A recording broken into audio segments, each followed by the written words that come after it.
Chelsea here alongside Swedrick, and today we're going to do the first ever review of Tough Enough from August 11th. That's right, Chelsea.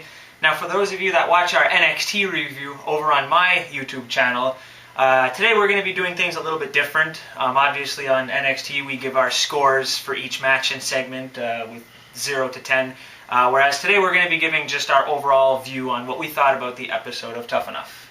Exactly. And the first segment of the show today was Jericho in the kitchen when the contestant came back. What are your thoughts about that? You had pizza and drinks. Well, this is actually one of the episodes that I was looking most forward to, where the Tough Enough contestants learn storytelling, one of the most important things in the business, in my opinion. Definitely, this is how you tell a story in your match, and this is how you engage with your fan. You know? And something that I wanted to point out to you is how Gigi said that you don't have to be relatable. I don't agree with that whatsoever. I think in this business you have to be relatable to your fans. Yeah, they have to be able to relate to you for them to like you or dislike you. It's not just a question of, oh, I meant likable, like, fuck off. You meant relatable because you know nothing. You have to be relatable in a good or a bad way. Definitely. But besides all that, I thought that Chris Jericho gave some very terrific advice to the rookies. Something that they should definitely take into consideration in their futures in the WWE. Oh yeah, definitely. Even asked the contestant what was their favorite matches. That's correct, yep. And we have Gigi that decided that Trish versus Lita was the favorite. I hope her goal is not to go dive face first out of the ring in her career. I wouldn't even be... Well, she's scared of a body slam from Sarah Lee. Like, she could have paralyzed me, so I wouldn't expect her any dive.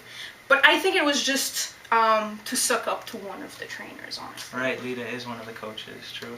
And of course, ZZ picked the steel cage match between Triple H and Brock Lesnar from, I believe it was Extreme Rules a couple of years ago. I couldn't tell you. You're the encyclopedia here of pay-per-views. Well, sometimes years I get a little bit confused. But I do remember it being a really, really good match, especially in the storytelling aspect. And then we had, obviously, Sarah saying that The Undertaker versus Brock Lesnar was her favorite. My wife had a good joke about this, actually. Well, it's not a joke, it's the truth, and I think that it's most likely the only match that Sarah Lee saw from WWE, and it's like the most recent very WrestleMania. Recent, well, but very recent. Yep. Well, after that, fans, we go to the WWE Performance Center where we saw Chris Jericho in the ring ready for some lessons to give to the Tough Enough contestants. Yes, we even had the coach being in the ring really showing them how, doing a headlock with Jericho, giving really great advice. How he says, imagine it's a zest and you want to pop it, which is perfect. True, I think it's easier to learn with example that you can relate to. And kudos to Chris Jericho. I don't know if you noticed, he was even in the ring with the students, not just standing outside leaning on the ropes, you need to do that. No, he was in the ring taking bumps from the men and women of Tough Enough. I found that really cool. Yeah, I saw him getting tackled from everybody. Everybody in the show. Yep. And we also learned that there was going to be not one, not two, but 3 matches for tonight's episode. The first matches ever in the lives of these rookies. And can you tell me in front of who?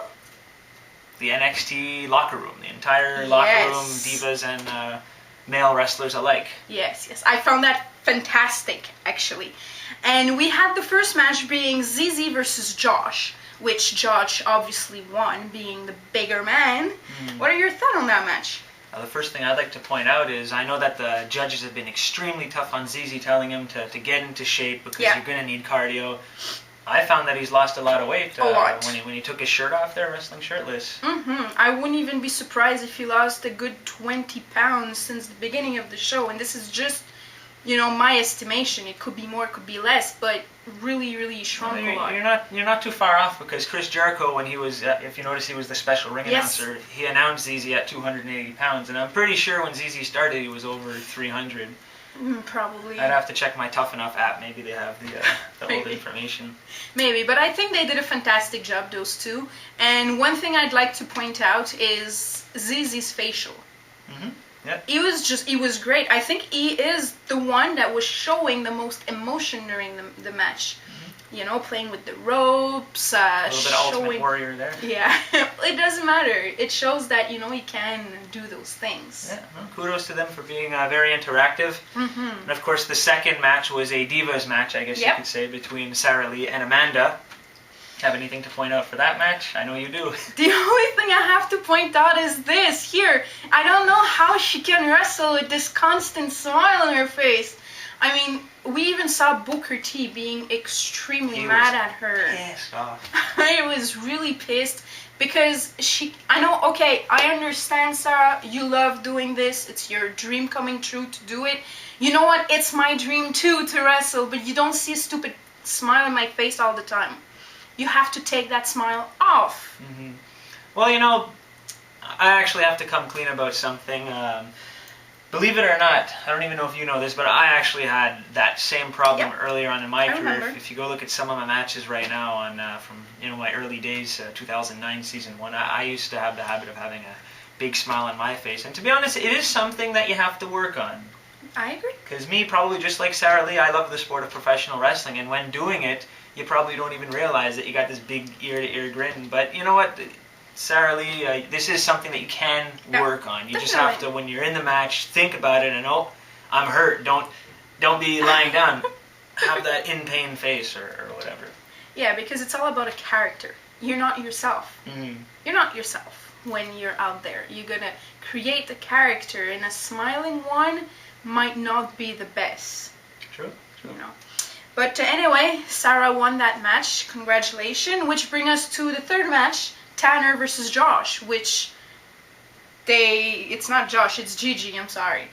It's Tanner versus Gigi. I know, you're not used to these intergender matches, it's like the first time ever. No, that's the thing, I'm not used to see those matches in WWE, so I got confused. But what are your thoughts? Honestly, I don't know if it was put on last for a reason, but I thought it was the best match out of the three. Cherry on the sundae. Yeah, I thought it was the main event, if you will. Yeah. I definitely thought that they told the best story. Of course, Tanner playing the heel, getting the quick roll-up, rolling out of the ring, getting into the faces of all the NXT competitors at the end of the match. Yeah, I think that was awesome from him. You know, the storytelling of him being the coward, rolling out of the ring because he just won the match with a quick roll-up, which was really, really, really well executed, by the way. Well taught by Chris Jericho, teaching him that move. That's the best way to learn. The coach have to get in the action to show them. But nonetheless, Tanner did incredibly good on the charisma side. I don't care what Miz said, because I know he said that there's no charisma there, but he did great. And I was surprised with Gigi about that match, actually. Yeah. I'm not a fan of her attitude, but I think she performed all right in the ring. She did her part in that match, let's just say. And I found both wrestlers to be very interactive, playing off the crowd, getting their heat or their pop. Even though she was supposed to be a babyface, but got booed, but... Yeah, she got the John Cena syndrome right there. Yeah, exactly. Actually, speaking of John Cena, what did you think about his appearance talking to all the Tough Enough contestants? I think it was great for the contestants to have John Cena there, because we all know John Cena have a huge influence on today's wrestling. Definitely. And he gave great advice to the contestant. I definitely like to point out something that John Cena said that is very true. When you're being a contestant on Tough Enough, the entire world is going to watch you succeed and fail at whatever it is you're learning. Whereas if you're somebody who is working your way up to NXT, you get to train behind closed doors in the performance center, so if you mess up, the whole world's not going to see it. So that creates a lot of pressure. It's true. And John Cena did say kudos to all of the Tough Enough contestants. Yeah, it must be really hard to be under the loop 24/7. Cameras rolling all day, sleeping, texting, anything you do, the cameras are rolling in that barracks. Definitely. Which brings us to the elimination. So we had Daniel Bryan putting Gigi in the bottom 3. Good. Miz. Sorry, right. Have to be biased here. Bias. It's okay, I hate her. Then we had Miz putting Tanner, and Paige once again putting Sarah Lee. And she mentioned that she's going to keep on putting Sarah Lee into the bottom until she learns to fix her biggest default, which is the smiling, of course. Yeah, and she mentioned how there is no improvement, which I unfortunately have to agree. I haven't seen any improvement from Sarah Lee. And it's unfortunate because I would say 200% sure that she's actually going to win this thing. How could it be 200%? Everybody I've heard hates of 100, Amanda. but isn't 200% like illegal? You can't go The up thing that is high. that she's popular with the fan because, like, look, guys, I understand. I can't stand Amanda neither. I think she's just a fake, phony. She can't do anything. Her attitude is bad. Yes. There's just nothing to like about Amanda. So I'm 100% sure that Sarah is popular, and 100% sure that Amanda is not. 200% sure she's gonna win. Okay, I see how you get to your 200. You're 100% sure she will win, and you're 100% sure that the other one won't win. That's exactly it. But somebody who is not going to be winning this competition is unfortunately Gigi. Yes, unfortunately Gigi had to go home right now. She was pretty emotional. Oh my god, I don't know what to say. Oh, you're going to come interview me right now. Botox is terrible. Yeah. Yeah, it really is. It takes any facial away, so, you know, what can we say? Sorry about being a little bit biased before. It's just I thought that Gigi should have been eliminated 2 weeks ago. Yeah.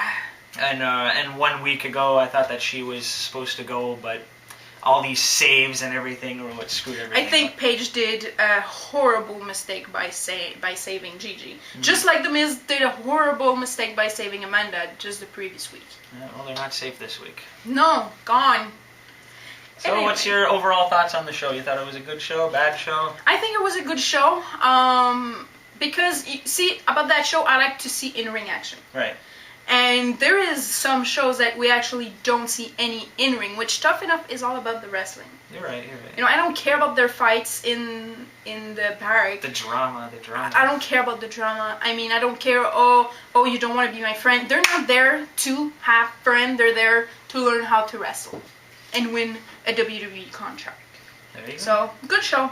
Yeah, same for me. Great show. I enjoyed it. Yeah, very good. So this is what will conclude our episode of today. Please watch us next week for another review of Tough Enough. And we're going to be reviewing NXT on Swadrick's YouTube channel. And please let me know what you think about Gigi's elimination in the comment section below, and we're going to be able to start a discussion. Thanks for watching. Thanks for watching, guys.